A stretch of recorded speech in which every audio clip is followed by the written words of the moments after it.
So good day, everyone. I'm here to discuss about review basic concepts of child and adolescent development. So I'm Dr. Rowena Hibanada, and I hope that you will listen to this lecture. Start. Let's start with the competencies that are expected of you to understand and to apply and to know after this review. So number one, it is expected that after you have listened to the lecture, you will apply the theories of development to the teaching and learning process to understand that the learning process um, imbues in it theories of development and that you can identify the theories and development in the teaching and learning process. Also, to draw educational implications or research findings related to child and adolescent development, along with the biological, linguistic, cognitive, psychological, and social dimensions as well. So let's start with the definition of important terms in child and adolescent development. So number one is development. Ano ba itong development? Of course, when we say development, are you developing or not? No? Development is basically the pattern of biological, cognitive, and socio-emotional changes that begins at conception and continues throughout the lifespan. So we develop until that area is matured enough. So development is a lifespan process. And most development includes and involves growth, no? And eventually involves decay. So there are two important concepts in development. No, you grow, and of course, with physical body, decay. And it is a subjective. Development is subjective. It's not something uniform, but we can predict development at certain ages, but definitely it is very subjective interpretation of one's changes. So it involves growth, it involves changes, and it involves decay or dying. So let's see the theory of Yuri Bronfenbrenner about ecological systems theory. Bakit importante ito? Of course, we would like to see how a child develops.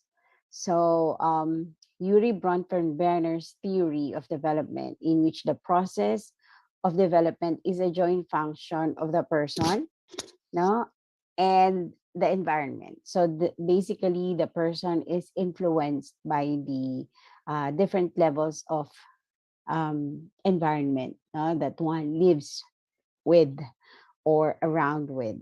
Okay. So we define also environment as the surrounding condition that influences growth and development. So basically, tinatawag natin itong nurture, how you are nurtured. That actually involves the environment. No, it's not just the physical environment or the earth that we are living in, but also the conditions of the family of the child or of the school or of the community. So these are surrounding conditions and that directly influence the growth and development of a child or of a human person. And then we look at the external and physical conditions and events that can affect a person, no? Halimbawa, crowded living quarters or a very stimulating social interaction. So you can see that if a child actually lived in a cramped environment or a not so pleasant living condition, it affects the learning. It also affects the development. Of course, the interaction among people around the child is part of the environment as well, and it influences um, the environment basically influences the growth and development of a person. So growth is always, no, it always is connected to changes in the physical dimension of the human person, of physical changes, conception to maturity, you can see the physical changes that a child is undergoing, from the shape, no, to the form, to the structure, to the size of the body. And it will reach a certain level of maturation. No, when we say that there's a certain level of maturation, of course, the different parts of the body will reach a certain level of maturation, and it can be measured easily, such as the height or the weight or the shape of the head or the shape of the different parts of the body. And of course, it is important, no, because this is uh, a physical growth is important also, and it can affect learning. And then of course, we need to understand the word heredity. So what is heredity? No, ayan yung pinapagpasalamat natin sa mga magulang natin kung ano tayo, no? Heredity is a process, no? And it can be only done when a person will have an offspring. Of course, we know the process of how we'll have an offspring, but heredity is the process of transmitting biological traits from person to offspring through genes. And this is the genes is the basic unit of heredity. Importante yan. No? So kailangan wag natin makalimutan yan na lahat ng tao meron siyang minanang genes, no, sa kanyang mga magulang. At kung ano ka man ngayon physically, kung matangos man ang ilong mo, kung maganda ang mata mo, kung matangkad ka, yan, kasama yan doon sa mga traits na minamana natin. So biological traits are actually transmitted, no, from parents to offspring. Sabi nila, eh bakit naman yung ako ang tangkad-tangkad ko, yung parents ko naman parehong hindi naman matangkad. Pero baka kasi yung lolo mo. So pwedeng gano'n, ano, yung tinatawag natin na, o kanino ka mas nagmana? Siyempre, doon ka sa dominant genes ng parents mo. At laging sinasabi na pag magaling, kapag maganda ang bata, ay nagmana sa nanay. So gusto natin sinasabi yun. Pero actually, nalalaman naman natin, no, kung ano yung mga similarities natin dito sa ating mga biological traits, when we look at our parents. No, or when we look at our grandparents, yan. So basically, from parents to offspring through genes, um, that is a basic unit, no, of heredity. So heredity is important. Ano pa yung mga hereditary factors that we have already in our body that will, of course, enable us to learn. And of course, in the child and development theory, we need to know about how we learn. So, what is learning? No, learning is the process by which our experiences brings about permanent changes in our thoughts, no, semi-permanent or permanent changes in our thoughts, in our feelings, and in our behavior. So, you will not say that you've learned when there's no change in your thoughts, in your feelings, or your behavior. So learning should definitely be evident with changes in thoughts, changes in feelings, and changes in behavior. Positive learning or negative learning, no? We also hear about unlearning something, no? When you uh, negatively learn something, you have to unlearn it, and then relearning, meaning you have to remember what you have learned before, and of course, positive learning. So learning is important. We learn, no? Ang tawag natin dyan, lifelong learning. As long as we are living, we always learn. And this is a very important concept that we need to understand in terms of child and adolescent development. So the learning never stops, no? The learning doesn't only occur in school, it occur in the different environments of the child. So ano man yung environment na tinitingnan niya, definitely may learning doon. Whether it be positive or negative learning, then it's up to you to ensure that positive learning only occurs one that is helpful to the child, and that is impactful to his development, to being an engaged citizen, to being a responsible citizen, no, that thinks about the common good of people in the society, and one who is makatao, makajos, makabayan, makakalikasan, Filipino. Of course, yun yung mga gusto nating mangyari, yun yung inaasahan natin, no? But of course, the school is a basic unit for learning as well as the home. So the home and the school are places of learning. Other things, no? That other places, of course, now we can see that the child is learning so much from the social media or from the World Wide Web. And so we need to look at how this processes, the processes of learning and getting information actually impacts the child and how the child will live and develop. And then we have maturation, no? Being matured. Maturation consists of changes that occur relatively independent to the environment, whether you are living in a not so good condition of living, or you're living in a very good environment. It is relatively independent, no? Meaning that your biological body will unfold into maturation, according to the plan of the genes contained in the genes. Kung paano yung bodily makeup mo, according to your genes, will mature at a certain time. No? So, maturation is the biological unfolding of an individual according to a plan contained in the genes. So lahat tayo, meron tayong blueprint of development, blueprint of maturation. Kailan magmamature ang aking body, yan, or a certain part of the body. And of course, when we talk about it, we also talk about hereditary factors, no? Inulit lang natin yan na these are important considerations in terms of maturation. Kaya naman ma-mature, no? Pero pag sinabi natin matured kasi normally sa isip, ganyan, no? Pero hindi, biological yan. Kailan nagmamature ang physical body or biological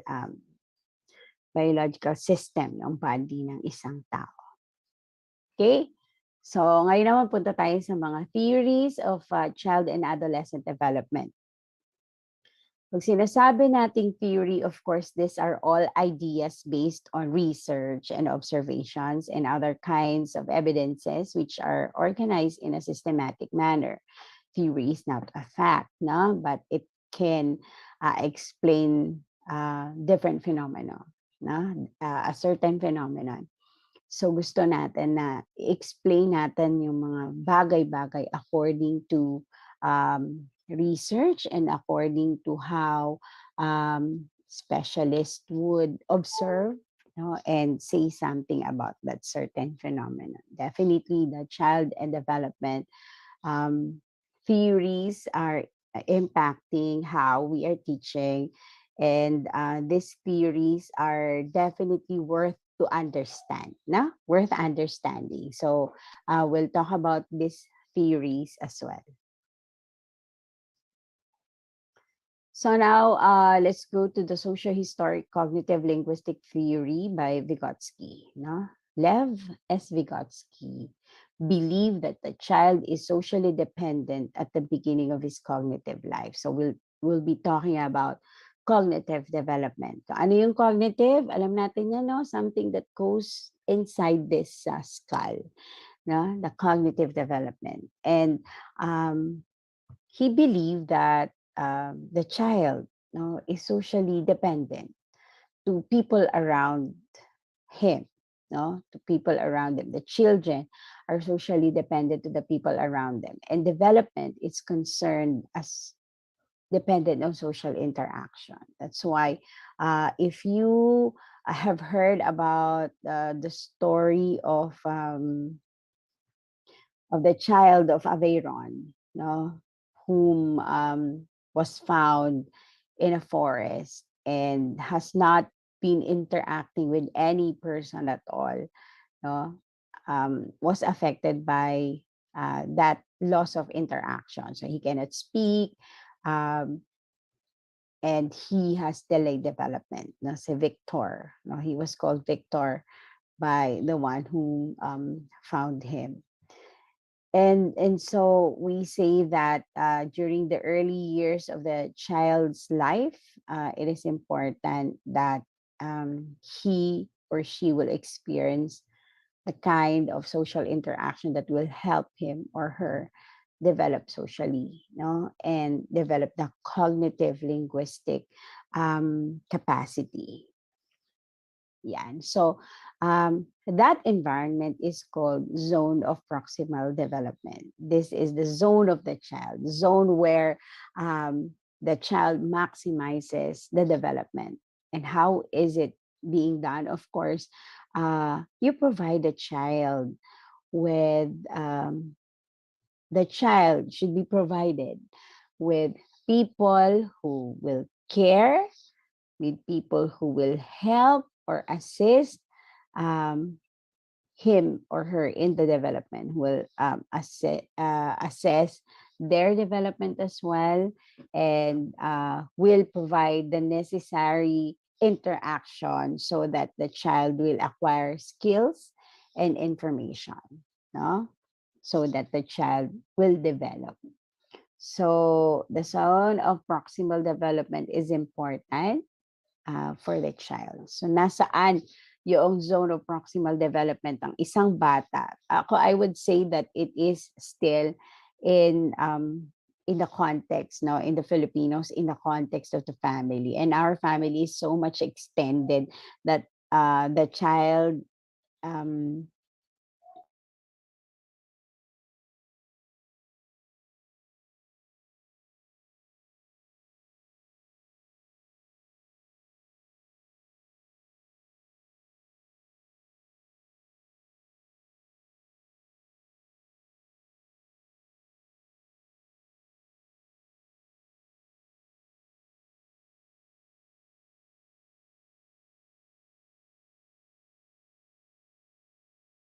yung mga tao dun sa zone of proximal development, nakakalito yon. Kahit naman ikaw, di ba, nalilito ka kung anong instruction ang ibinibigay sa'yo. So, ganito din yung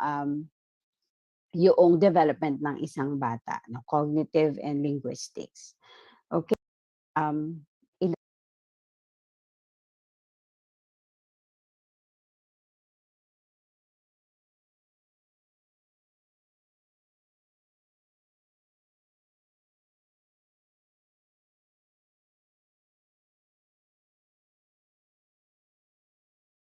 the context, no, in the Filipinos, in the context of the family. And our family is so much extended that the child um, is being influenced by so many people in the family. And so dapat yung kanyang zone of proximal development is somewhat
yung development ng isang bata, no? Cognitive and linguistics.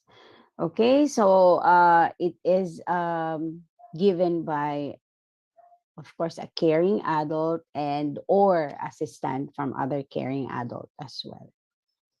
Okay, so what are the principles of development? We need to find out. No, we will find out today the different principles of development, and I will discuss to you this different principles. Okay, number one, basic principle of development is that growth and development are a result of both nature and nurture. Hindi natin to pinagbabangga. No, rather, we say that nature develops via nurture. No, hindi ito nature versus nurture. Okay? Sinasabi natin, oh, sino ba talaga ang mas mahalaga? Alin ba talaga dito ang mas mahalaga? What is more important for the growth and development of the child? Is it the nature or the hereditary factors, the biological factors of the development of the child, or the maturation plan of the genes, or is it nurture, how the child in the zone of proximal development develops? I would say that the nature is being nurtured by the environment so that it will reach its maximum capacity, so that the child will reach the maximum potentials that he can be or that she can be, as the child grows.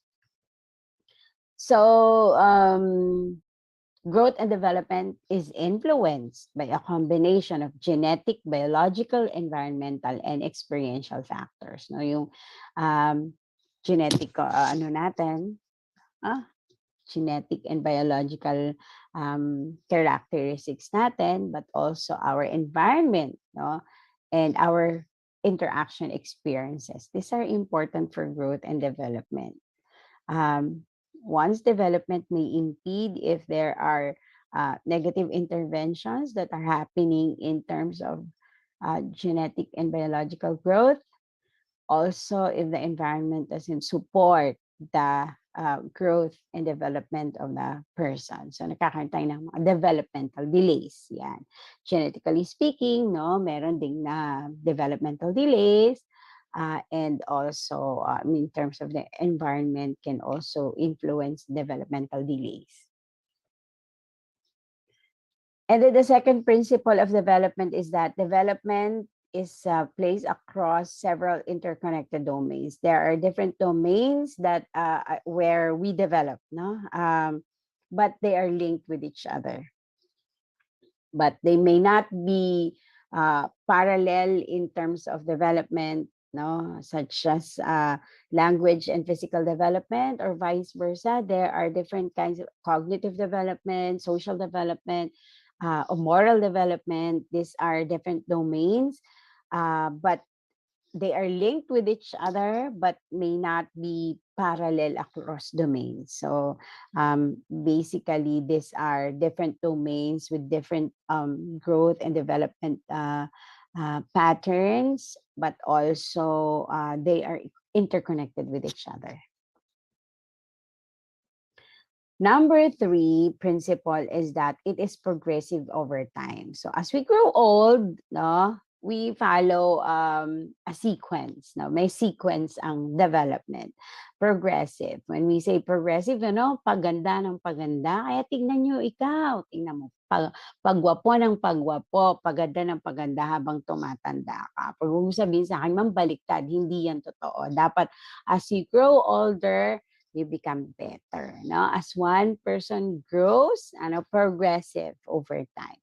So, as you can see, no, if you will look at your photo album, sana meron pa kayong mga photo albums para mabalikan nyo, or if you will look at the timeline of your Facebook, no, you will see that a child grows year by year, and the pictures will unfold series of stages of development. And basically, principle of development is that it is consequent. It is very consistent in sequence.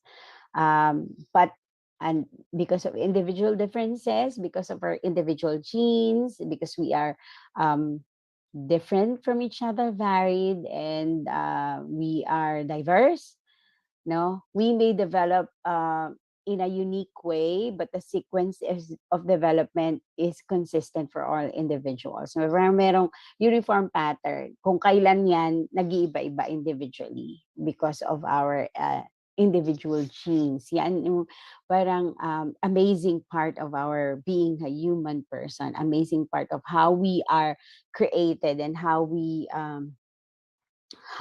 are formed as a person, no?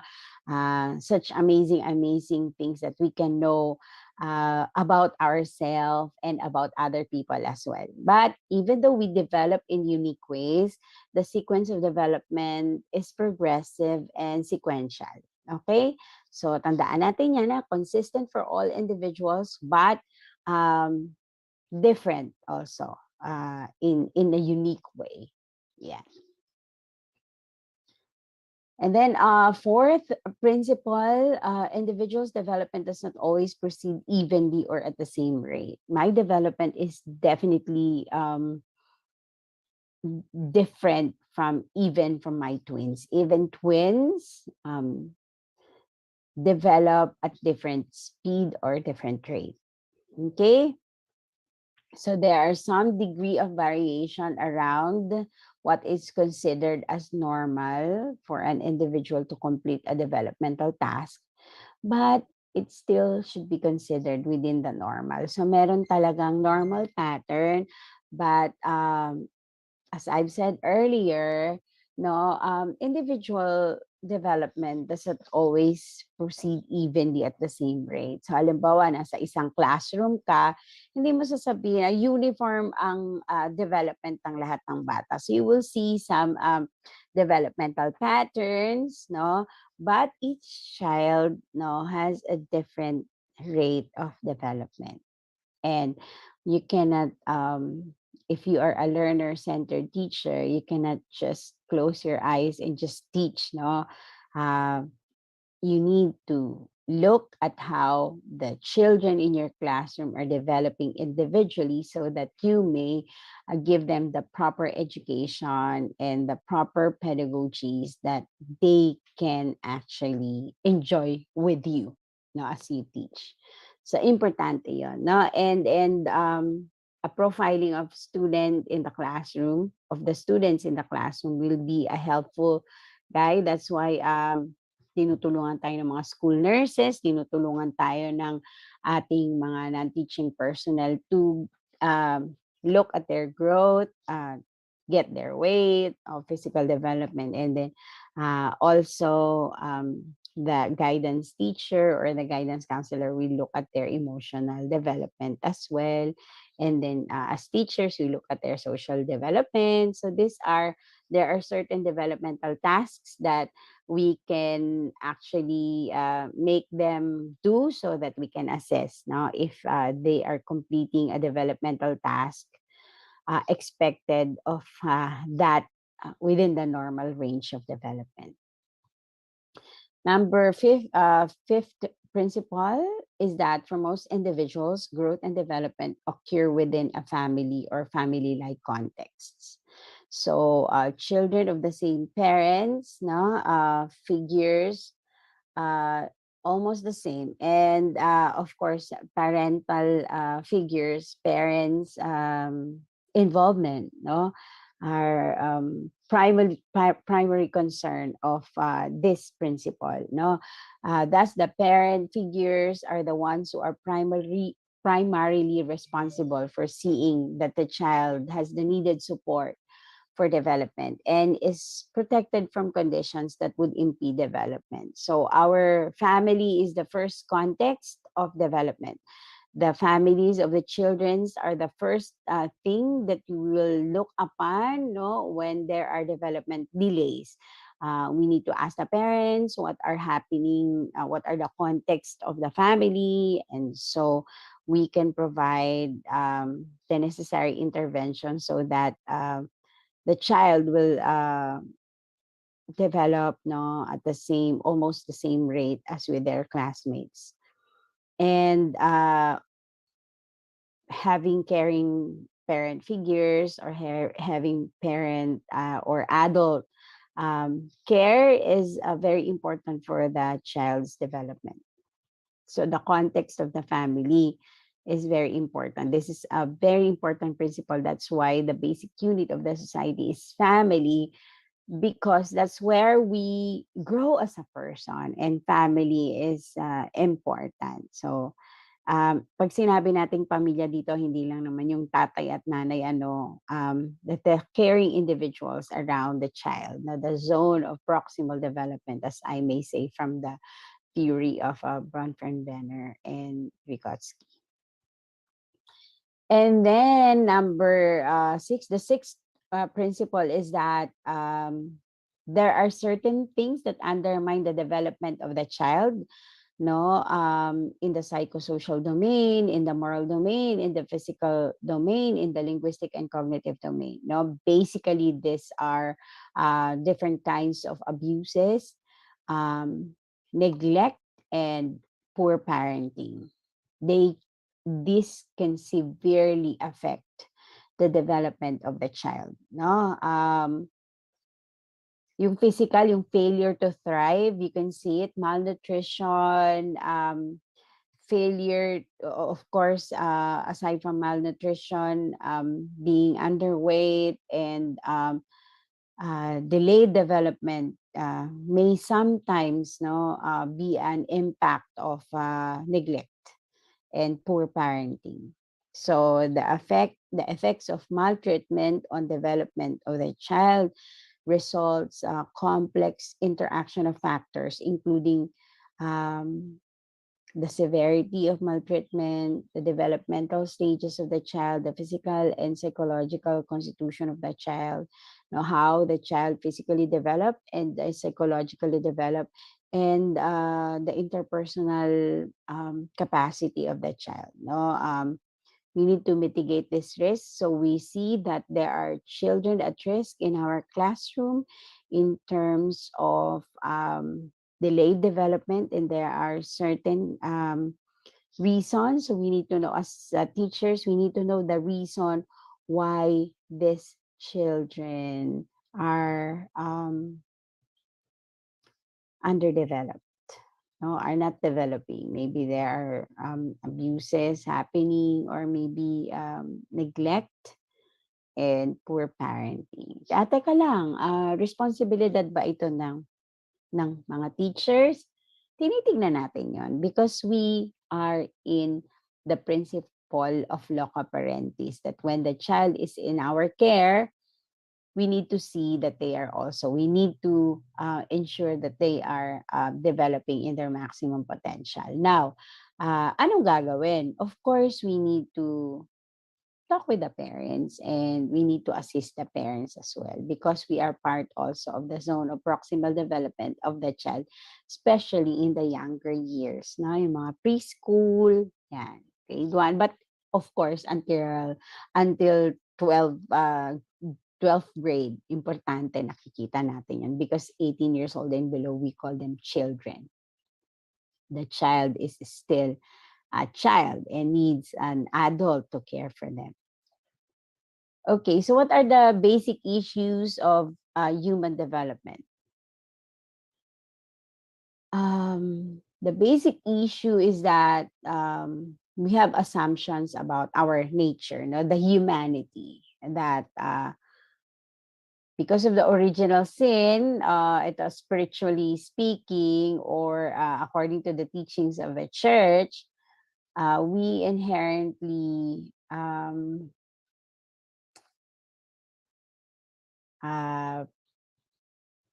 feel this selfishness, and we tend to do bad things now, and believes that the society or the family's task is to control the selfish and aggressive impulse of the child in order to behave in positive ways. So dahil daw sa minana nating kasalanan, tayo ay basically masama, may kasamaan. No, well, sinabi naman ni Paul sa kanyang teaching, no, gusto ko bumait pero hindi ko magawa. Si Paul ba yung nagsabi, no? Look at the Bible, read the Bible. Sinabi niya ba yon? Baka in my own words, pero there are certain verses in the Bible that would say na, yes, meron akong struggle, no, to do what's good, but there's a certain selfishness, no? That's the assumption, no? Meron tayo talagang tendency. No? Sabi naman ng mga Buddhist nating mga kapatid, kaya nga ibabalance mo yung yin yang, ibabalance mo 'yan, no? Sabi ng ating mga sabi pa, I need to follow the eighth path of righteousness. Yan, sabi ng mga kapatid nating Buddhist. So, napakahalaga na yung society makita how these aggressive impulses of the child is being controlled, but hindi dapat extrinsic yung control. It should be intrinsic. Pag-usapan natin yan mamaya sa moral development, no? And then another assumption is that we are inherently good. There's something good in us, no? Fundamentally good, no? Lahat ng tao merong kabutihan diyan sa puso. Ayan, sinasabi. It maintained, no, this one issue maintained that our children, the children were fundamentally good and that they had instinctive sense of right and wrong, and they would develop positively as long as society did not interfere with their natural impulses. Siyempre, issue ito, no? Papabayaan mo lang ba yung child na mag-isip kung ano ang tama o mali? Ayan. So, sino ba dapat ang magturo? Hayaan ba siyang malaman niya? Hayaan mo siya, malalaman niya rin yan. No? So, issue yan ng hanggang saan natin tuturuan ang bata. Maraming issue dyan, issue ng pagpili ng gender, issue ng pagsagot the way na sumagot sa magulang, mga ganyan. So, makikita natin na it affects, no, how we will rear children and how we help them develop as a person. And then the theory of tabula rasa, no? Some people maintain that, the mind of the children is a tabula rasa or a blank slate or a blank tablet waiting to be written by teachers or by the parents, no? Tabula rasa, empty tablet, empty, walang laman. Or empty bucket, no? This is an issue, and if you will actually talk to a child, you will see na hindi yan walang alam, no? Pumapasok yan sa klase natin na dala-dala niyan ang mga experiences sa family. So, hindi tabula rasa. Ayun, importanteng makita natin itong mga assumption na ito sa ating human nature, being a human, no? Ano ba talaga yung nature natin? So, there are certain philosophies that explains the human nature. Kailangan malaman natin, okay, hinahanapan natin ito and there are siguro sa inyong theories of education and principles of education, you will talk about and you will hear about constructivism that actually explains very differently from the theory or the assumption of tabula rasa or a blank slate, no? And then we have the issue, binanggit ko na ito kanina, I have mentioned nature versus nurture. No? Nature, of course, we know from our discussion earlier that it refers to heredity and these are biological-based dispositions, while nurture includes learning experiences, child-rearing methods, and societal contexts. So, ano ba talaga ang makakapagpa-develop sa child? Hayaan natin na mag-mature siya biologically and ibatay sa kanyang nature ang kanyang mga dispositions, or should we provide the child with different experiences, with different learning materials, with different methods of child rearing na sa family or sa parents or sa mga teachers, and to be careful with the social context as well. But ito ang sinasabi ko, no, ito ang tinatayuan ko as an educator. Nature via nurture. So we nurture what is there and we develop and we help develop what is already there so that it will reach its maturity and maximum potentialities. Okay, number 3, activity versus passivity. Active meaning the child or the people in the zone of proximal development orchestrate the development by exploring their own world, and also passivity being being dependent on the forces of nature. Papabayaan lang kung papabayaan mo lang kung kung ito yung environment niya, di hayaan mo lang siya. Baka mag-develop siya, no? But when we say active, we provide everything, no? That the child can explore so that he will grow. And then the issue of continuity versus and discontinuity. Continuity theories believes that human development is a process and occur in small steps without sudden changes. But some discontinuity theorists believe that the course of development is more like a series of stairs and steps, and in which elevates the individual in a new level of functioning. Parang yung continuity diretso, but yung discontinuity, meron siyang different levels, pataas ng pataas, no? A new level of functioning as well. And then universality and context specific. The extent, this is all about the extent to which developmental changes are common to everyone, which is what we call universal, in the world. This is a very general description of development. And then, of course, there are context specific issues also.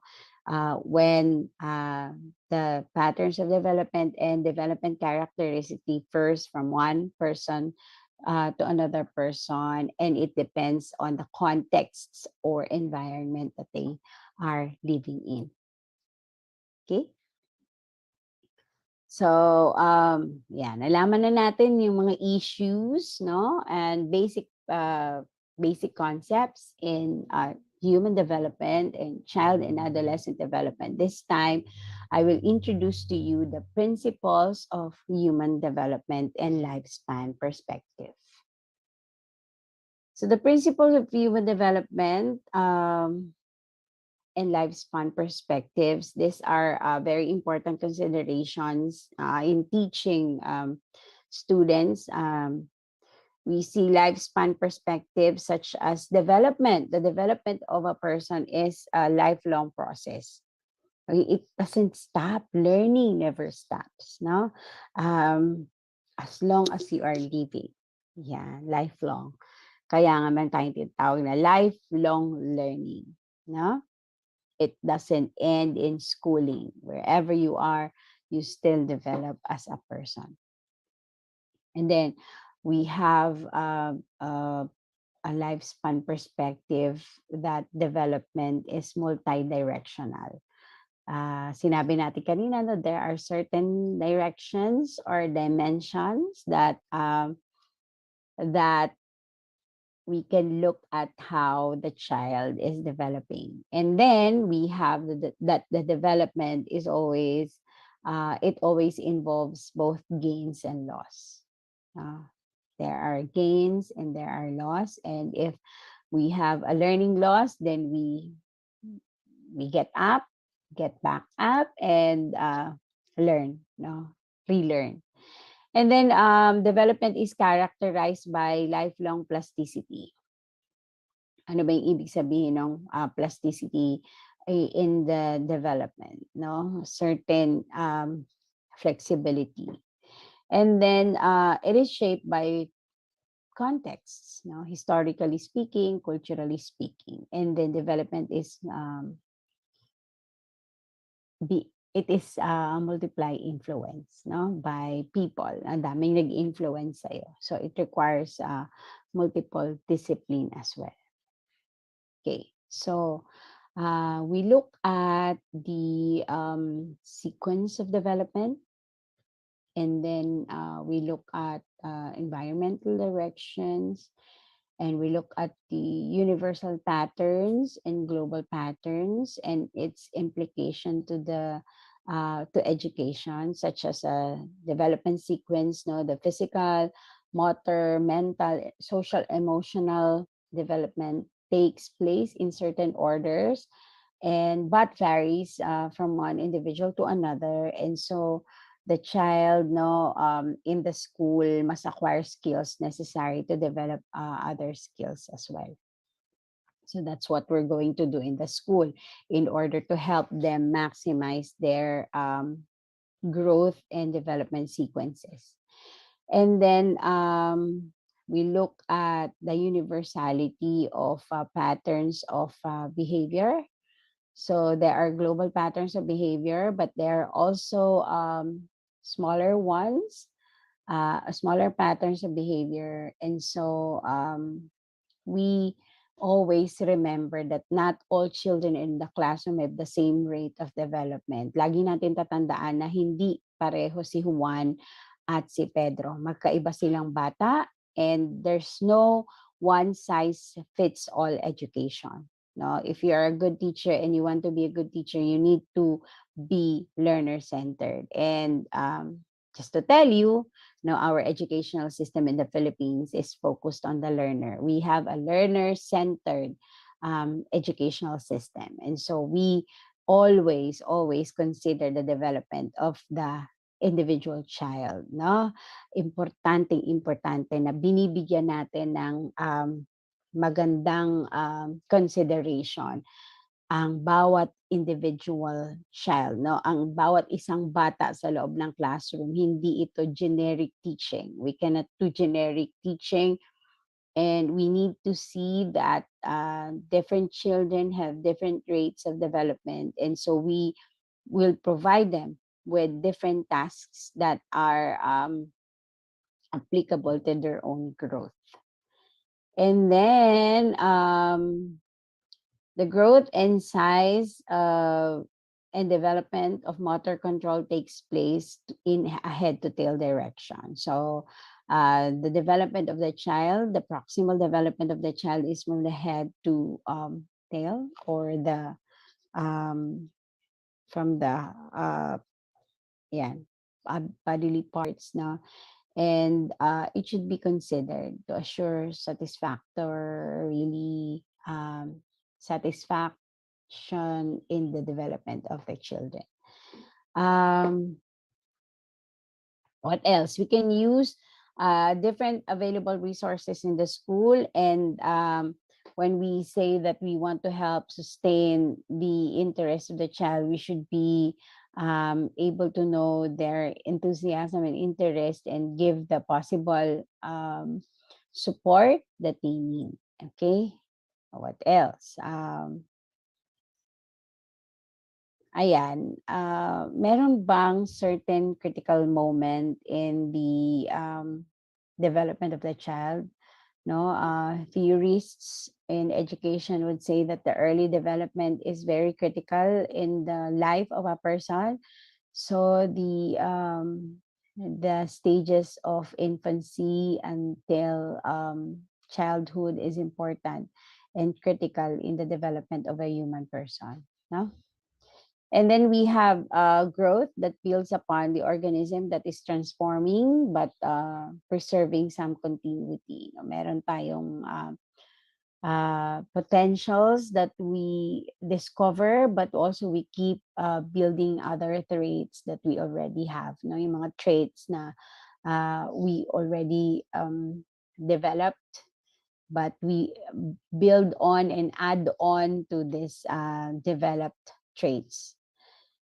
And then the interrelations of the different dimensions of growth. So there are different measures of growth, but sometimes, many times over, it correlates. Now, the skills are um, needed to develop other skills, no? And it's very complex, and there's a very complex sequence, but we can actually develop activities in the classroom that would help the child to develop these different dimensions.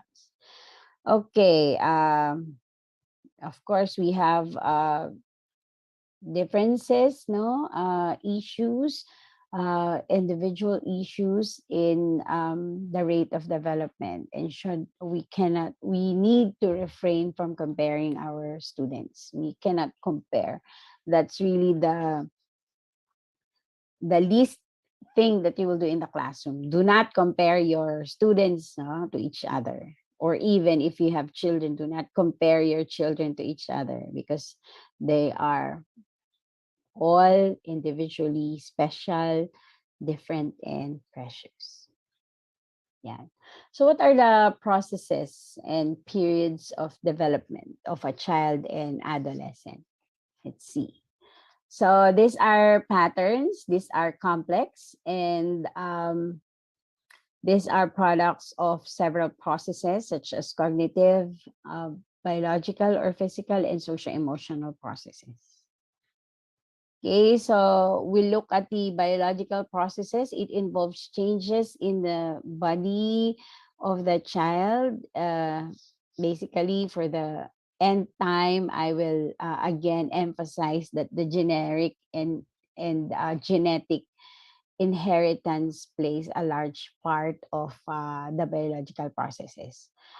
Um, this processes underlie the development of the brain, the gains in height or the growth in height, weight, changes in the motor skills, uh, puberties, hormonal changes, no, and the development of the different systems of the body.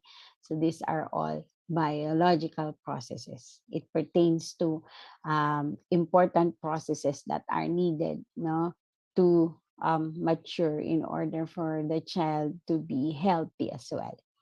And then we have the second process, which is the cognitive processes. It involves the child's thinking. How do the child think? Yeah, we talk about intelligence, we talk about language, we talk about cognitive development processes, no, that enables a growing child to understand and solve a problem, to understand a story that they are reading, to read and to explain what they're reading, and then also how to memorize a poem or other creative strategies, and to speak meaningfully, no, connected sentences. So these are cognitive processes now that is evident in the understanding and in creating things, no, as we know that the highest form of objective that we can do in the classroom is for our children to create something out of the things that they have understood. So that's important. And then we have the social emotional processes that involves changes in the child's relationship with other people, changes in emotions and in personality. So these are influenced by the parents and the caregivers' nurturance of the child. If a boy is aggressive on a and he would attack a peer, then definitely we look at how the emotional processes are being done in the life of the boy. Or even if a girl develop assertiveness at certain point, bakit siya assertive? Yan, no? Kasi leader siya. So siguro ay uh, tinitrain siya ng magulang niya to be a leader and to be very outspoken, diba? And then Sometimes as teacher, meron tayong mga biases dito na ayaw natin ng batang babae sumasagot or very aggressive. Ayan. Gusto natin na lahat tahimik. Hindi lahat ng bata makakaupo ng ano 'no, ng 3 oras diyaan sa classroom mo. So dapat alamin mo ano ba yung mga social emotional processes na pinagdadaanan ng mga estudyante. And then we also have the adolescent feelings of course, um, joy after having good grades. All reflect social emotional processes in their development. So, what are their reactions, no, in the different sabi natin stimulus 'no, in the environment. Ano ba yung mga nagiging reaction nila sa, pakikipag-interact nila sa mga tao sa kapaligiran o sa mga nangyayari sa buhay nila. So these are important things to consider in the in looking at the social emotional processes of the child. Okay, so we have here, different processes and principles of a child's development. We have the prenatal, so the description is its conception to birth, and we look at the physical development, know how that child develops in the prenatal care. How has the child have been taken care of by the parents? And then in infancy, birth at full term to about 18 months, being an infant. So, what are the social attachment issues that the child has, or the locomotor skills being established, and the rudimentary languages, the basic languages of the child.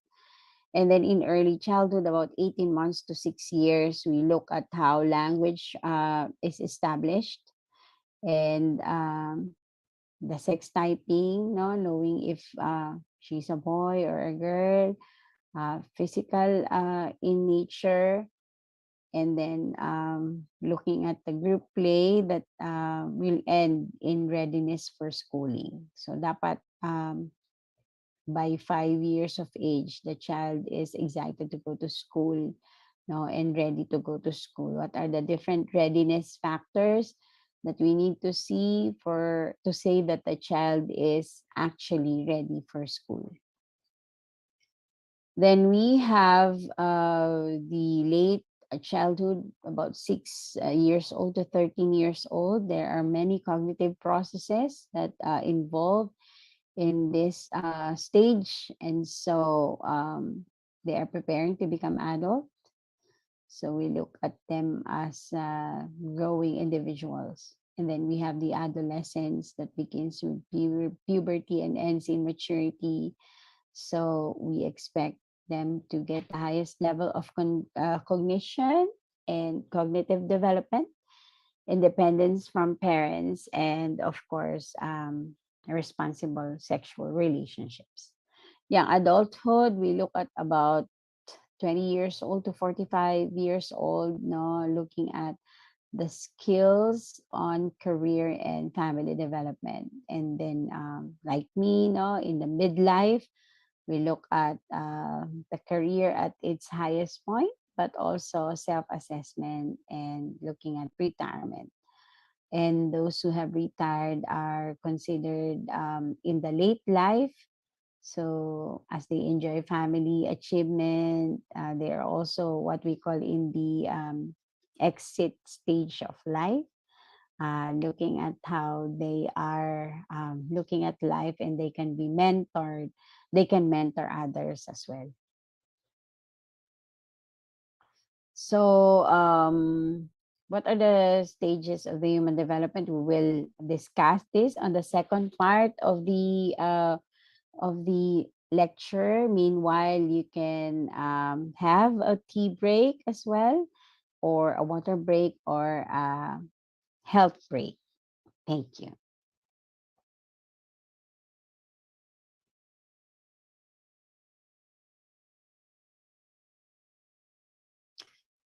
So, welcome back to our discussion of the child and adolescent development review of the BLEP competencies. And now we'll talk about stages of human development. Yeah, so stages of human development pertain to the number of period in a human cycle.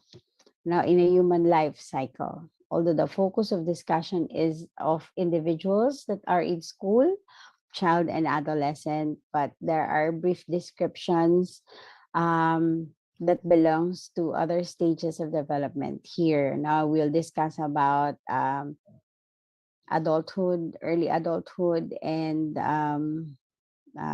we'll discuss some of these implications to continuing on with life.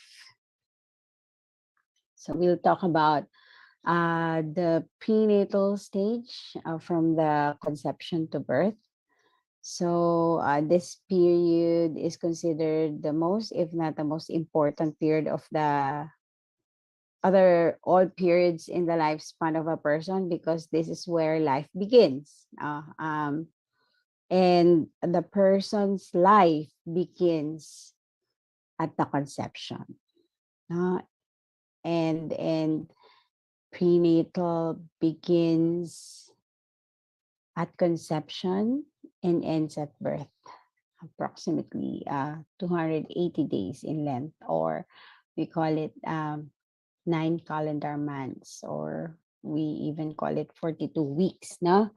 So this period is divided into different phases. No? Ito yung nalaman mo, no, na may baby sa loob ng tummy, no, nagdadalang tao. Yan, pagdadalang tao. So this is the prenatal period. Why is it important to discuss a child development? Because the child develops, no, at conception. Napakahalagang maintindihan natin na ang life ng tao ay nagsisimula sa conception. Sa pagbubuo doon sa pagdadalang tao ng kanyang nanay. Okay? So we have the fertilization and to the second week, and it's called the germinal stage. This is where we'll meet the zygote. Remember the zygote, hindi ito pangalan ng tao, ito ay pangalan ng baby. Ito ay description, no, ng baby sa loob ng sinapupunan, no, doon sa uterus, no, na nagpa-fertilize. So ang tawag natin diyan germinal stage, or during fertilization. The zygote refers to the newly formed cell after the union of the egg and sperm cell, no? A process which is also called as fertilization, when the sperm, the only one sperm who finished the line, no, who went to the finish line, and the finish line is the egg cell, no, and they unite in order to form a new cell, huh? And then cell division begins in time no longer than 36 hours after fertilization. Once that sperm and egg cell unites with each other to form a new cell, there are different processes such as cell division, and it lasts no longer than 36 hours after that fertilization. And then subsequently, for 3 to 4 days, the zygote, from the oviduct will travel down to the fallopian tube and to the uterus, and then it will be implanted in the uterus. No? So yun na, may nagaganap na development doon. So you see that when the sperm cell that one cell reach the egg cell, that's where life already began. Okay, and then we have the embryonic period, 2 weeks to 2 months, or 8 weeks. It's called as the period of the embryo. Of course, this is what we call the embryonic period or embryonic stage. The cell, which is known as the zygote, becomes an embryo. Okay, By the 14th day after the fertilization, there is a blastocyst, um, and the cell is already implanted in the uterus. No? So the zygote is already implanted there. And um, there starts the attachment of the umbilical cord in the placenta, and to function, no, the life saving and the life support of the child.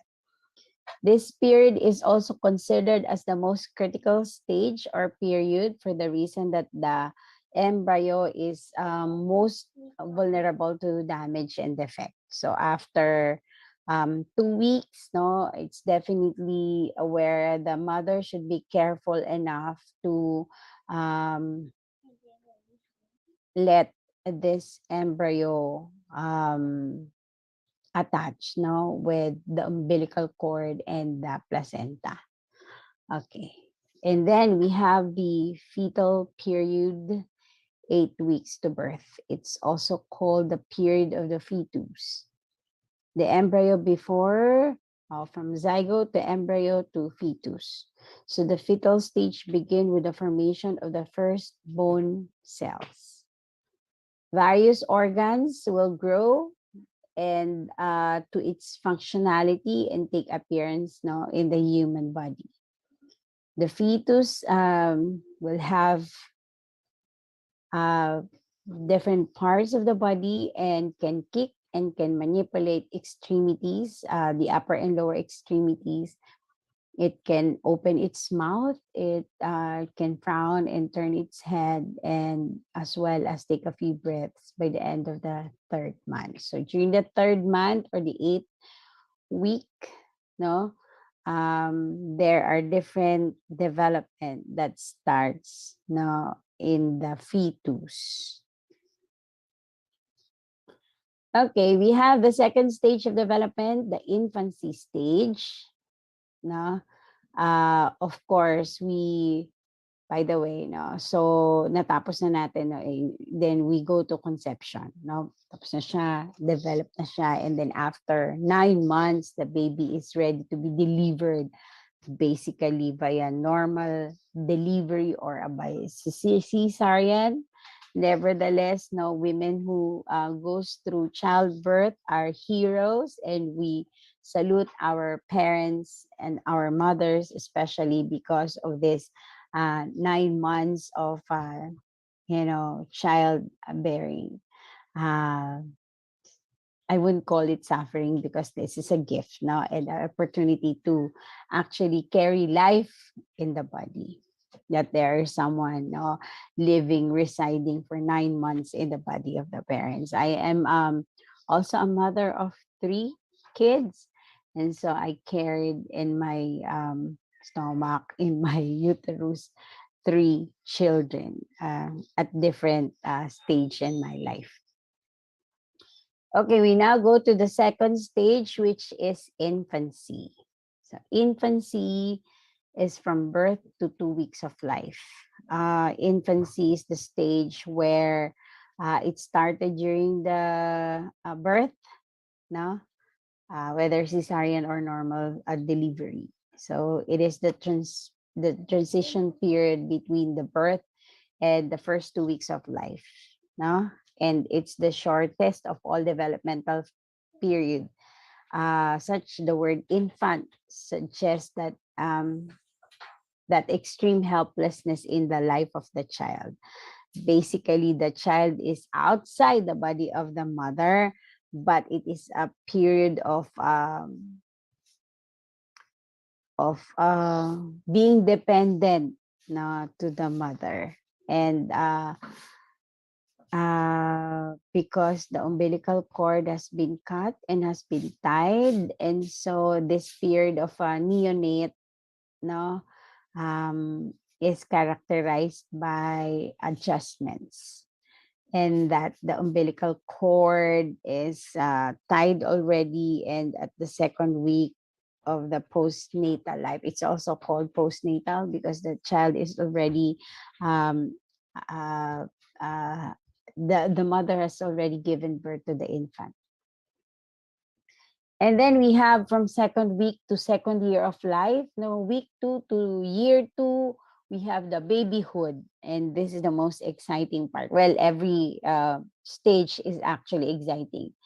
Um, Compared to infancy, babyhood is characterized by decreasing dependency for the reason that this time the babies achieve enough body control to become independent. Because when you see the stage 2 or the infancy, no, the child is so fragile, it's so small, and then you wonder, no, bakit biglang lumaki yung baby? Yan. Sabi, parang nahanginan, ayan na siya. But because of the nurturance of the parents, no? So they achieve enough body control to become basically relatively independent.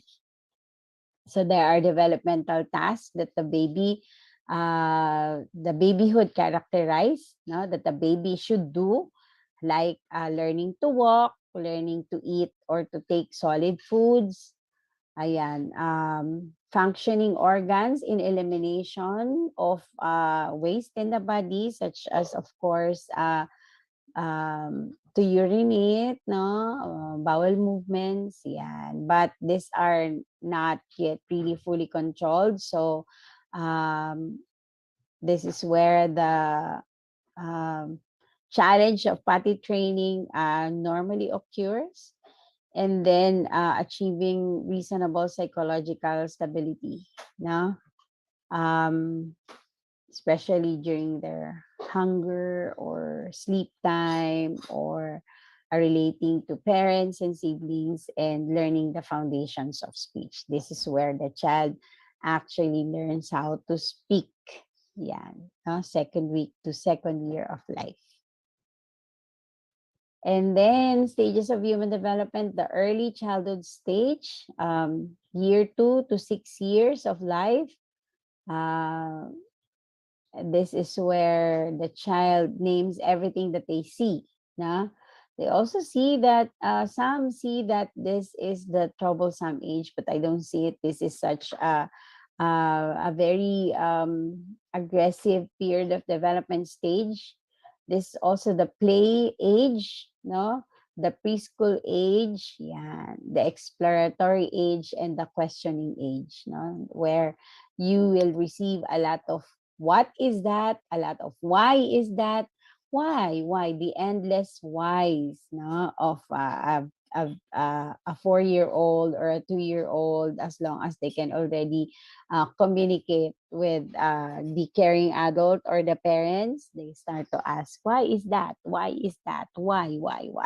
So also, this is an exciting opportunity to actually talk to the child, no, intelligently, because this is where the child explores the different things in the environment, and so this is an opportune time for the parents to explain about the birds and the sea, and the bees, and how seeds grow, and all of these things in our environment, as well as the spiritual things then.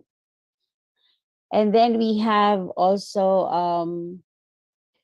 developmental tasks that includes, of course, control of bowel movement and elimination of course, eliminate control of elimination. And then we have here the developmental task of using the spoon and fork and self-feeding, also self-dressing. Can they dress themselves already? And explore and do things to satisfy their own curiosity. And everything here is concrete learning. Okay, acquisition of adequate vocabulary. And then, yan, hindi natin ito pwedeng kwentuhan ng mga abstract things. No, everything is concrete. Development motor skills that allow them to communicate the thoughts and feelings with those people around them. Okay.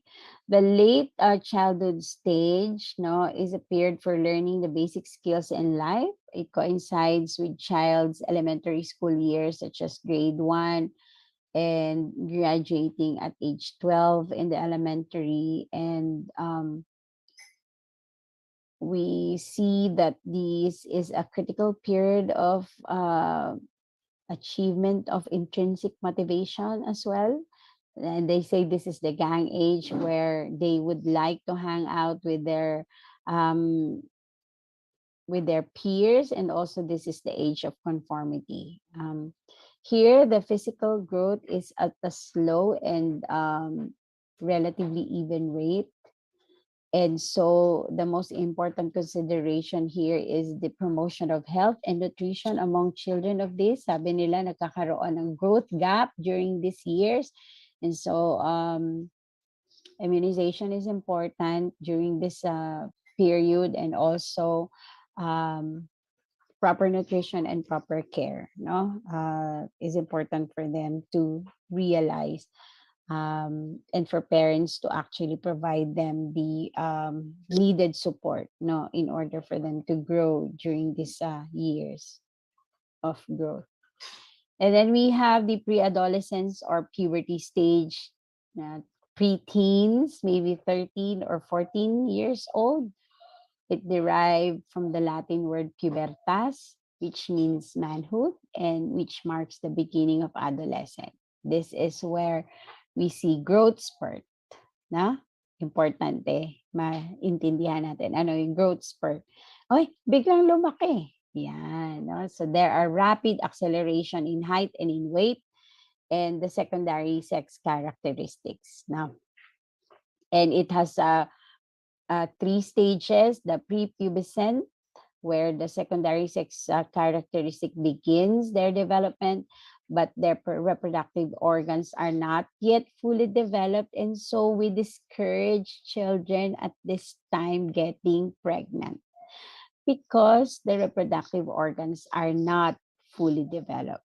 And this is a very, very important, no, reminder for parents, no, to take care of the children, not to engage, no, in sexual activities yet when they are in the pre-puberty and the puberty stage. And then we have the pubescent stage, characterized by menarche for girls and nocturnal emissions in boys. No, menarche. Yeah. Nagsisimula ng magkaroon ng mga signs of having menstruation. And then we have the post-pubescent stage or characteristics become well developed, and the sex organs begin to function in mature manner. So we look at this stage as a period of growth spurts. Okay, and then we have the adolescent stage during the 14 to 18 years of life, no, until grade 12. So this is where you meet junior and high school children from 14 to 18 years of life. The adolescent, no, is an exciting person to meet because adolescence is the age when the individual becomes integrated into the adult life. So they are not yet adult, but they are not children anymore. So this is the age when the child no longer feels he is below the level of his elders, but not equal to adults. No? So in between, the in between stage, but they are expected to learn the things, no, for adulthood. Yeah. So of course we already know about the word adolescere, meaning to grow in maturity. So early adolescence extends roughly from 13 to 16, but the late adolescence cover the period of 18 or maybe until 21. Ayan yung legal maturity of our children. And then we have now the adulthood stage, college years to early career stage, no? Which is characterized by the need for love and intimacy in adult life, and to become more fulfilling in marriage life, and with the involvement of being committed to a person.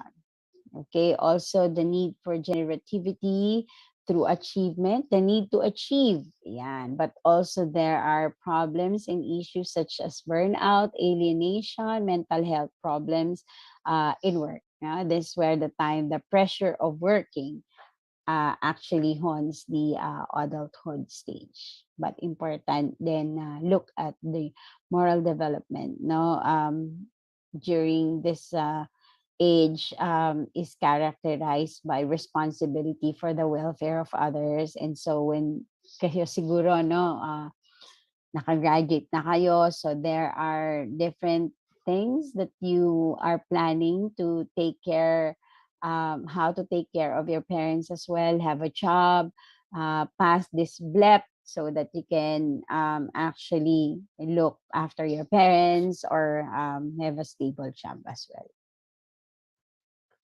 And then the old age, 65 years of life. Most individuals in this late years begin to show slow physical and intellectual and social activities. Um, there is actually a gradual decline of cognitive development in this older life. And so older people will see art in nature in a more appreciative way.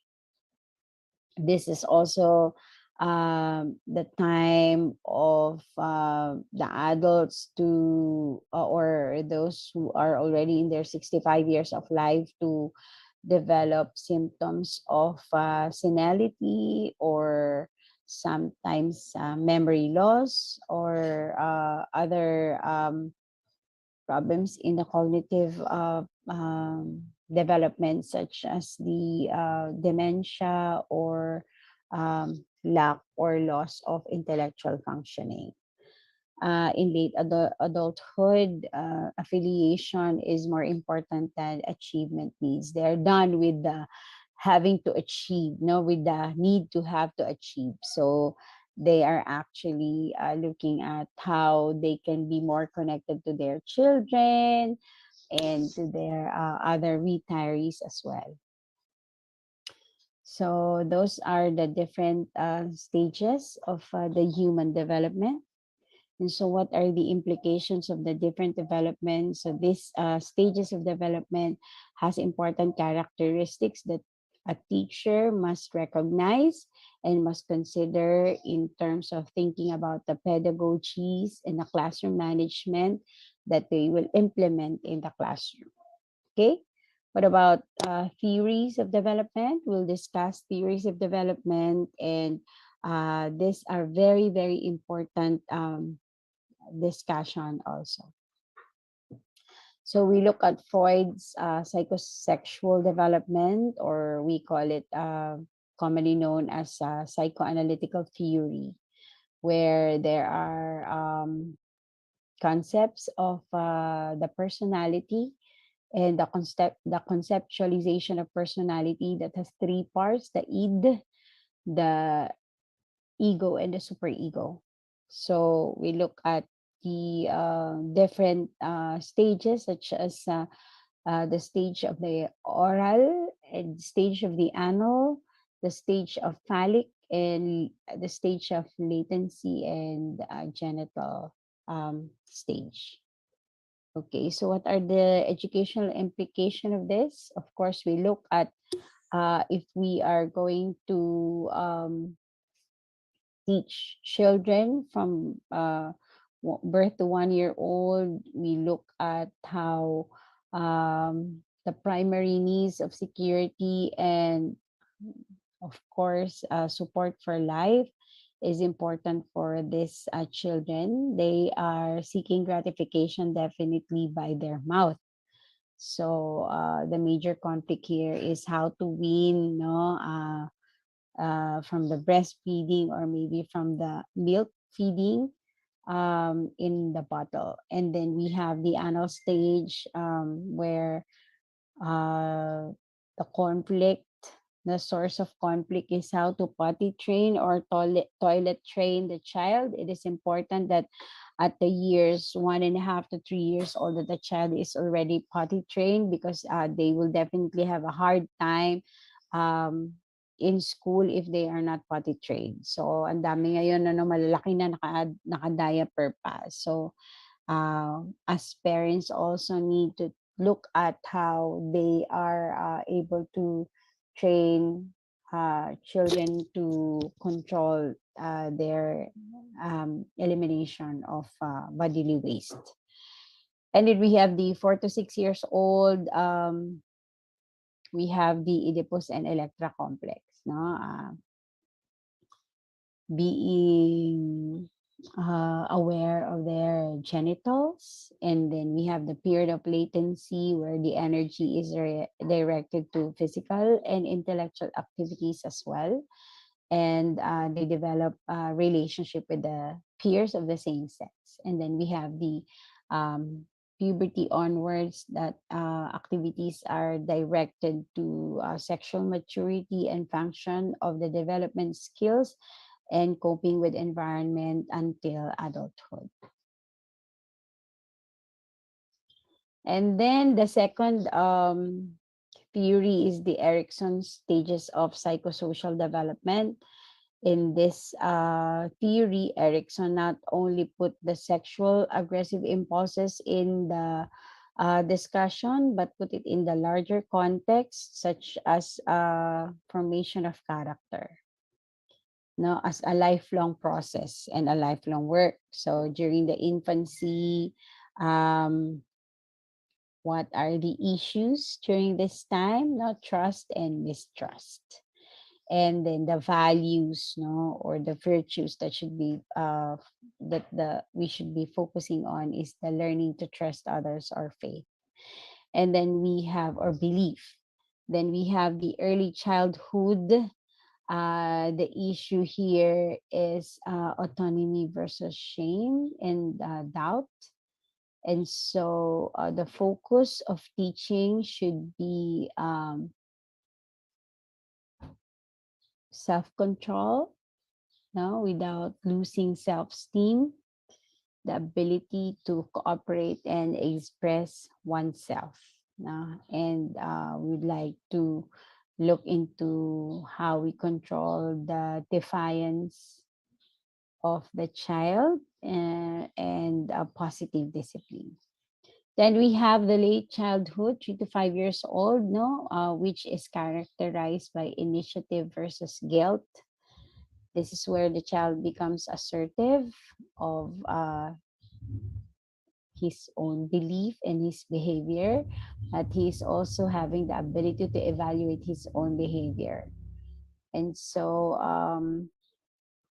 we need to look at how we develop children of this stage to become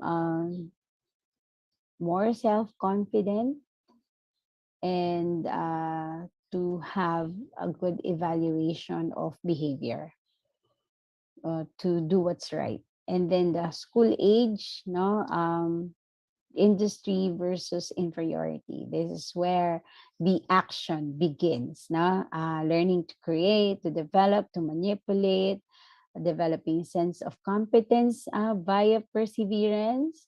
So we parents, teachers will support this by giving them chores, no, at home and different developmental tasks as well during this stage. No? Kaya nga naaalala nyo, no? Lagi tayong naglilinis ng kwarto. Kaya ayan yung bakit may cleaners time sa elementary, bakit may tasks sa bahay.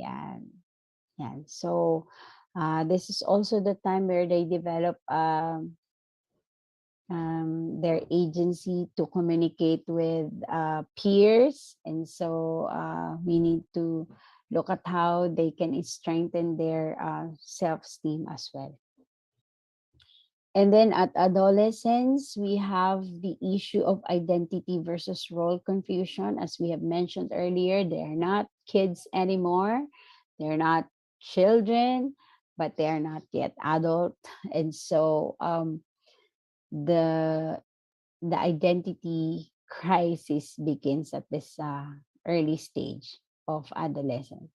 And we see how the sense of self becomes evident, and the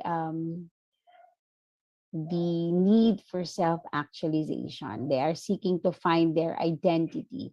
Adolescents try many roles in order to look at how they will actually develop themselves, no? And it continues on until um, they get a decision of who they are and who they will be.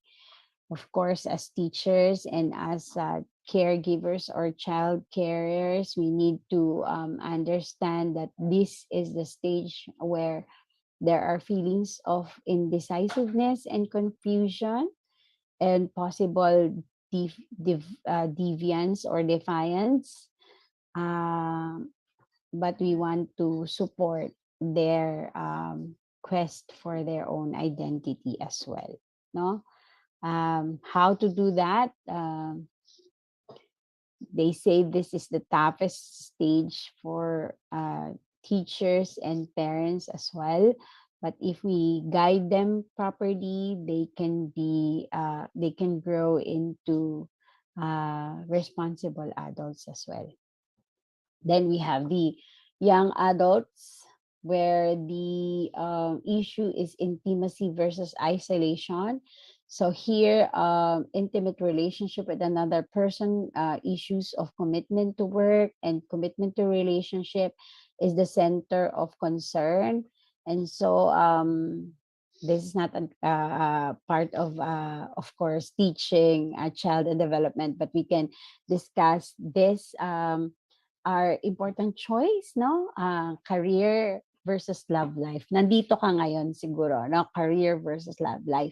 Pwede ba yung pagsabayin? Definitely yes, no? If you have a certain control or a certain level of control in your life, no? And how you put perspectives into each and how to put things into its proper perspectives as well. Adulthood, the issue here is generativity versus stagnation. So this is the looking at the midlife, ayan, and creativity, productivity, and concern for others. Also, looking at where have I been for the last 20 years or 40 years, maybe.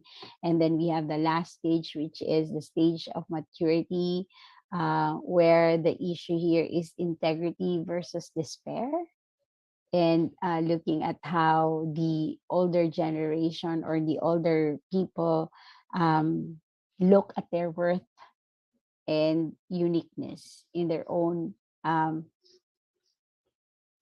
in their lives. And then of course, looking at the how they will accept um, their contribution and impact to the society. And of course, they normally think about death, no, and preparation for it. Then we have having her developmental stages and tasks. So during infancy versus early childhood, the developmental tasks that are written here, uh, there are certainly things that can be added here, but these are important, no? Infancy and during the early childhood, that the tasks are achieved and be done by the individual child. If they can eat solid foods, if they can walk, if they can talk, if they can control elimination of bodily wastes, no? They can urinate or they can potty train.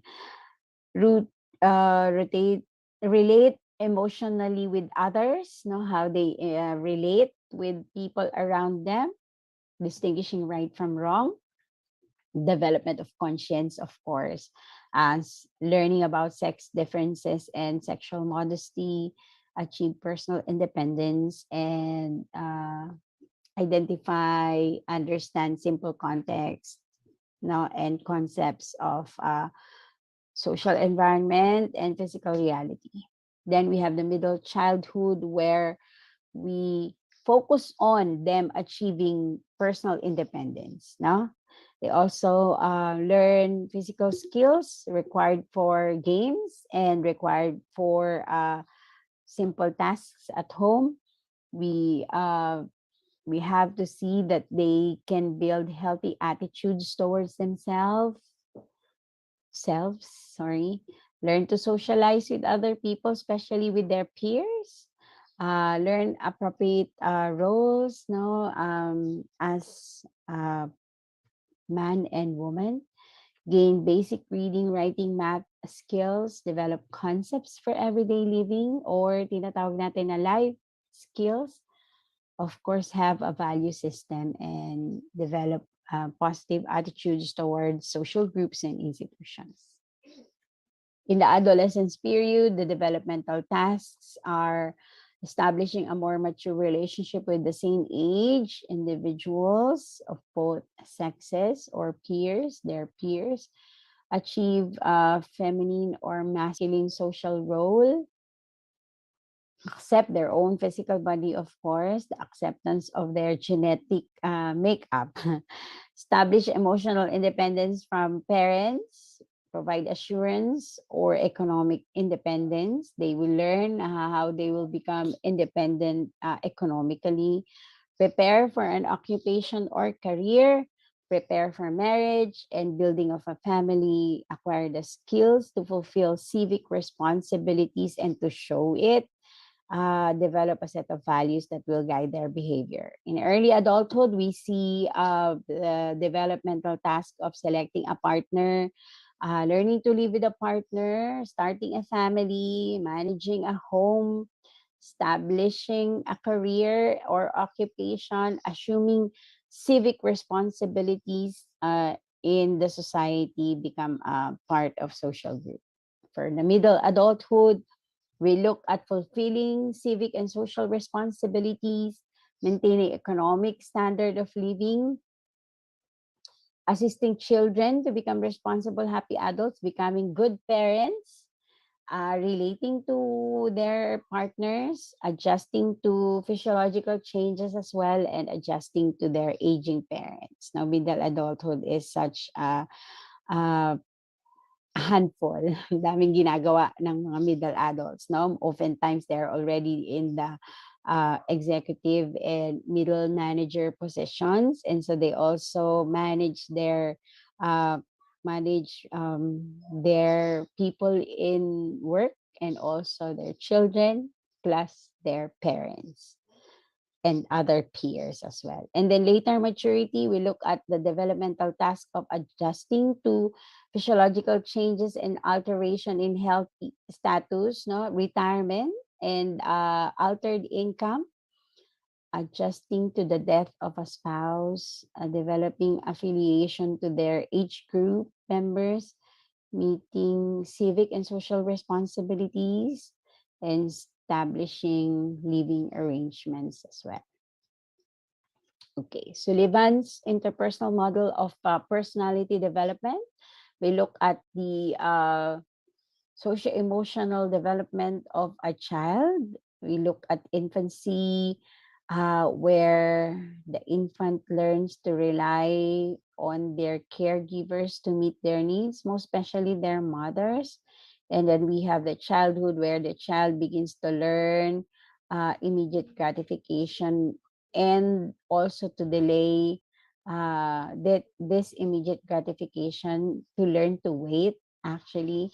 And then we look at the juvenile, where they fulfill peer relationships, And this is the gang stage. And then we have the pre-adolescent where they look at the same sex peers, no, girls group and boys group. And then we have the early adolescent where they learn to be independent and form relationship with the opposite sex. And for the late adolescence where the person actually can, establish intimate, long-lasting um, relationship with someone of the opposite sex. Cognitive development by Chan Piaget, of course, looking at the work of the cognitive processes in Piaget view, cognitive development involves processes based on actions and progressions. Uh, which becomes mental operations. So, what are the key concepts in Piaget's cognitive development? We look at schema, we look at assimilation, we look at accommodation, we look at organization, we look at equilibrium. So, a schema is described as both the mental and physical action involves in understanding and knowing. Meaning, if you know it cognitively, you can do it physically. Assimilation is the process of taking new information, no, to assimilate it in your understanding. Accommodation involves altering your schema already, no, or relearning or unlearning or discovering, no, as a result of new information and new experience. Organization is grouping of different behaviors towards competency, towards a system, arranging things into categories, uh, arranging or organizing ideas now cognitively. Equilibrium or equilibration is the stages of cognitive development where the child maintains a balance between assimilation or application of knowledge and acquiring new knowledge or accommodation.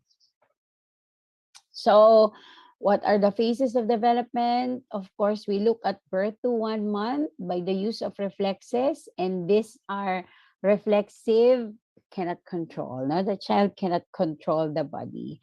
That's why we bundle them. Kasi hindi pa nila control yung kanilang extremities.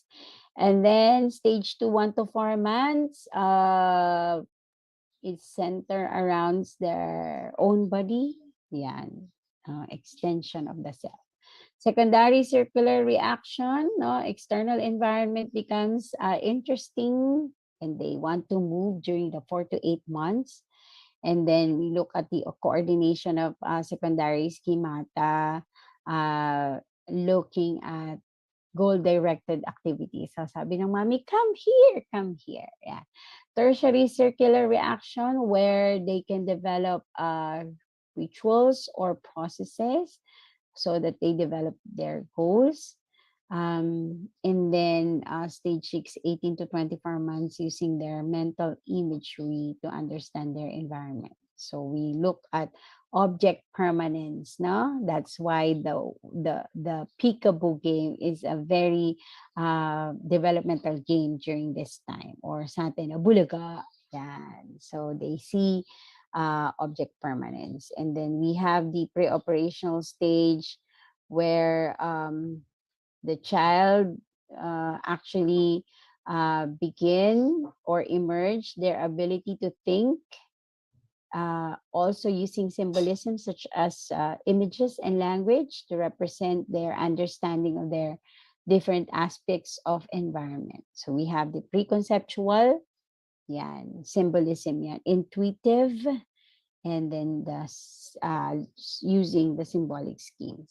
Then we have the concrete operation stage, 7 to 11 years, where we look at how the child learns the here and now ayan, the objects, no, in a logical function. So logical na sila this time. And then we have the formal operation stage. We see they're able to see different relationship, complex reasoning and abstract things. They become more scientific in thinking, and they are capable of reasoning inductively and deductively. Okay, about moral development. Of course, it is also important to look at the moral development of the child, and there are different theories on them. Let's define morality. Well, it can be seen in different perspectives. Number one, how to distinguish right from wrong is important. No, morality is how you look at what's right and what's wrong. Number two is to act on this distinction. You know what's right and what's wrong, you act on the right. And then number three, to experience pride when you do the right thing. Okay, this is important, no? This ability is important for a child to live in this world, no? To communicate with others as well. This is on the affective and emotional component of the child. There are feelings that are connected to this, such as the feeling of concern for the common good or a feeling of guilt as well. And there are also the cognitive component of thinking about right and wrong and evaluation of behavior. And then the behavioral component of action, how we actually behave, and the reflection of the action. So this is very cognitive as well as behavioral. So let's look at the let's look at Kohlberg's stages of moral development. We look at the level one pre-conventional stage, which is characterized from birth to 9 years old. We look at the behavior of the child that is centered on punishment versus obedience orientation. When he look at something that he has done or a deed perceived wrong, if it is being punished, no, and it's something that is important for a child to have a zone of proximal development in terms of moral development as well. In stage two, we see the instrumentalist versus relativist orientation, the definition of being right and wrong, where it is approved by the context where he is. So it will be satisfied when someone actually anong tawag natin dito, reinforces uh, the behavior. And then we see at level two, the conventional stage from 9 to 13 years are characterized by two stages, stage 3 and 4. We look at interpersonal concordance. So there is the belief that there's an authority to be respected, and that they are in stage 4 duty bound to maintain social order. So they conform. Conformity is important here. And then we have the level 3, the post-conventional years and development, where the individual understand morality of having established law, and they also understand democracy and um, freedom, and also the concept of common good.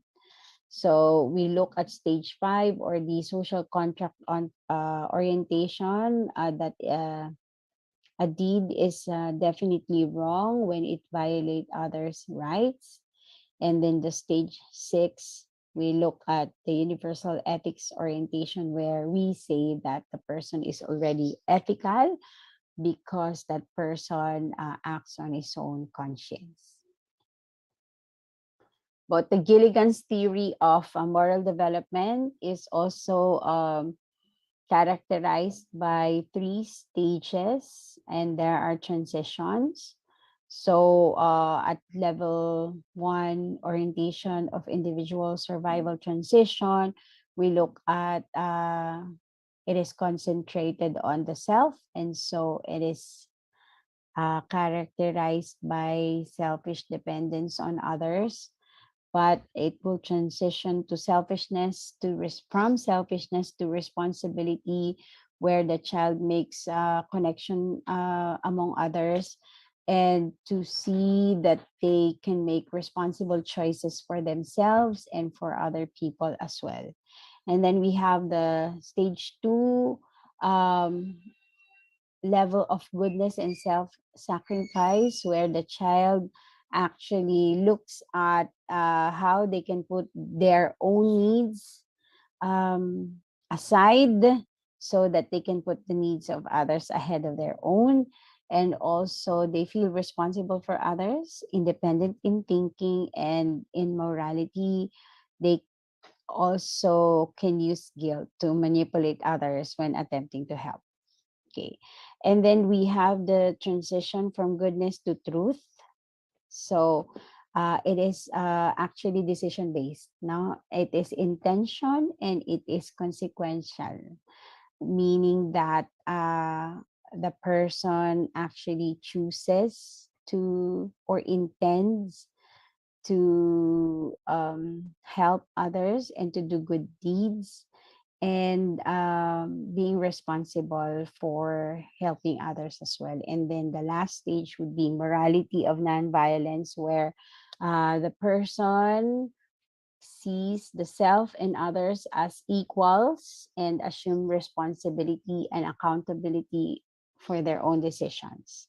So the basic tenet here is not to hurt others, including the self, and the conflict is, of course, going back to the level one, no, selfishness and selflessness. Self judgment is important here.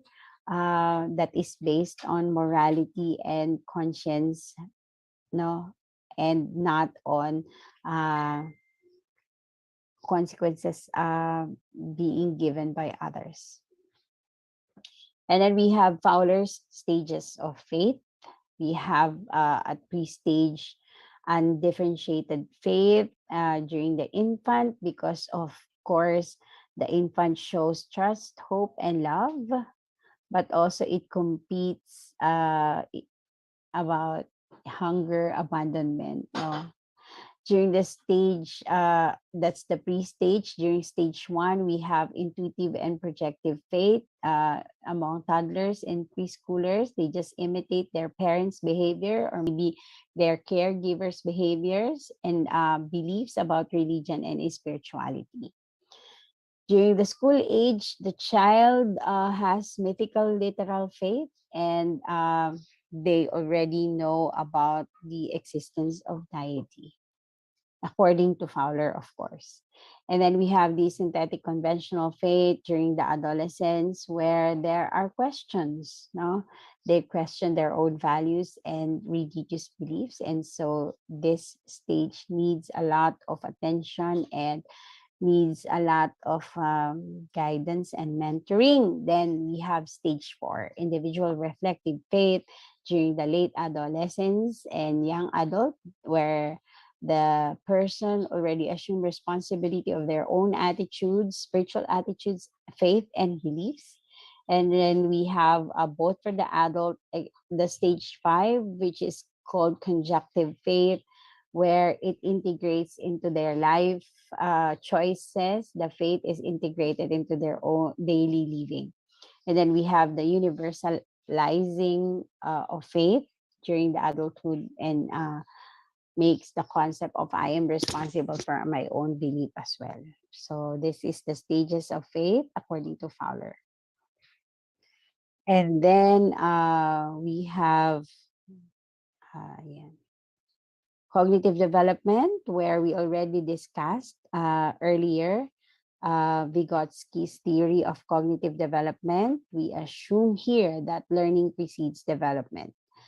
and that self-regulation is important. No, it involves the internalization of signs or symbols acquired by an individual from others so that he can think by himself. The zone of proximal development, or the level of development immediately above a personal level, so taking into account uh, the zone or the context of development. The concept of scaffolding, where support for learning and problem solving, giving clues, reminders, encouragement, breaking the problems into different stages and different parts, providing examples or anything else that allows the student to grow in the independence as a learner. This is the task of the teacher and the parents or the caregivers. Bronfenbrenner's ecological approach to development shows that the developing person is actually living in different systems of environment: the microsystem, the mesosystem, the exosystem, the macrosystem, and the chronosystem. So the microsystem involves interaction of the child and other people to the immediate settings, such as the home, the school, or the peer group. That is the microsystem. The mesosystem involves different settings within the microsystems, no? The different interactions between people in the home, in the school, and the peer group. The exosystem involves institutions where the child does not directly participate but influences the child. And then we have the macro system, where the interaction of children with their beliefs, values, expectations, and lifestyles in their culture. That is the macro system. And then we have the chronosystem, the patterning of environmental events and transitions over one's life. During the lifespan, there are historical events that's happening, that or circumstances that affects the development of the person, individual person. So that's it for this day. Thank you for listening to me, and I hope that you will learn something new. I think you will be given practice sheets if ever you will request. So thank you, and I pray um, for a good result on your BLEP, and God bless you all. Thank you.